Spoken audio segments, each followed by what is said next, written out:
Wara nuqqas ta' 25 sena l-Ministeru għall-Affarijiet Barranin u l-Union Ħaddiema Magħqudin iffirmaw ftehim settorjali ġdid tal-123 ħaddiem tal-Korp Diplomatiku Malti.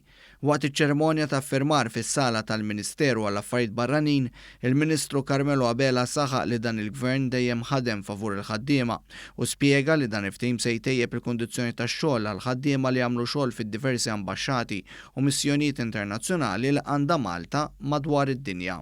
Ftehim li nittamaw jagħti spinta biex ikollna nilattiraw aktar nies lejn dan il-Ministeru mod partikolari fil-Korp Diplomatiku qed jiġi firmat wara 25 sena. Jiġifieri għalija huwa achievement importanti ħafna li mill-1994 meta kena dal-ftehim illum ninsabu fis-sena 2019 u rnexxielna li nilħqu ftehim, niffirmaw ftehim wara li kien ilu dan iż-żmien kollu ma jiġi rivedut. Il-Ministru Abela kompla jispjega li x-xogħol tal-Korp Diplomatiku huwa wieħed vast ħafna.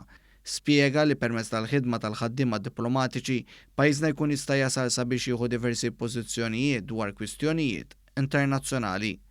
Il-Korp Diplomatiku huwa dak li jirrappreżenta lil pajjiżna mod uffiċjali fl-ambaxxati tagħna u anke naturalment hawnhekk ġewwa il-Ministeru tal-Affarijiet Barranin fejn ikun qed jipprepara anke l-pożizzjoni ta' Malta li tieħu f'diversi fora internazzjonali.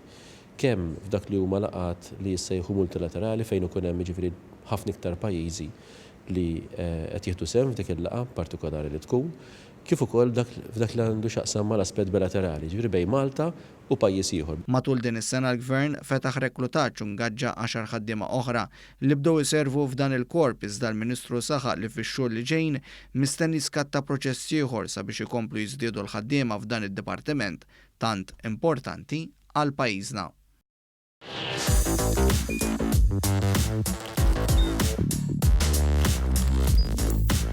Idħol fuq one.com.mt u hemmhekk tista' tara l-programmi kollha li jxandru fuq One permezz ta' One Play.